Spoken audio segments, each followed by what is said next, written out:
आता ही इतकी सुंदर प्लेट आरूमुळे तुटली, पण माझ्या स्वभावानुसार मी तर ती काही फेकणार नाही. त्याचं काय करते, पुढे शेअर करतेच, पण त्याआधी चेहऱ्यावर 12 वाजलेत बघा. कारण माझी सुंदर घराची अवस्था काहीशी अशी झाली. टाईल्सवर राखीचे थरच थर साचले. म्हणजे तुम्ही म्हणाल या घरात कोणी राहते का नाही. आणि पायाची अवस्था तर काही विचारूच नका. आणि ही कंडिशन आमच्या घराची आता दररोज होते. सकाळ, दुपार, संध्याकाळ, घे पोछा, लाव पोछा, असंच जे आहे माझं रुटीन चाललेलं आहे.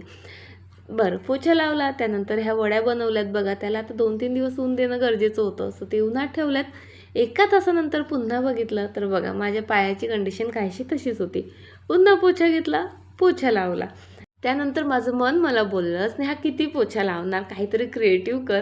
लगेच ही प्लेट आठवली, प्लेट घेतली, फेविक्विकने जी आहे आधी चिटकवली, मस्त व्हाईट कलरचा बेस दिला.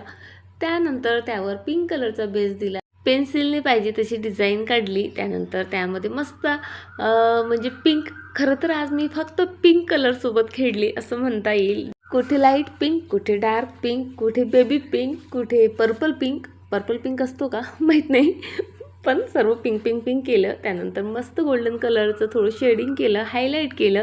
आणि इथे माझं DIY बनून तयार झालं. याचा उपयोग ॲज अ ज्वेलरी ऑर्गनायझरही मी करू शकते किंवा ॲज अ वॉल हँगिंगसुद्धा. खरंच खूप सुंदर दिसतं. 2पैकी तुम्हाला कोणती आयडिया आवडली मला नक्की कमेंट करून सांगा. आता कानावर पडणारा रोजचाच प्रश्न, मम्मा काहीतरी खायला दे. म्हणून आज काही हेवी न बनवता म्हटलं चला काहीतरी मस्त हलकं फुलकं बनवूयात, म्हणून पॉपकॉर्न बनवलेत. चला बाय.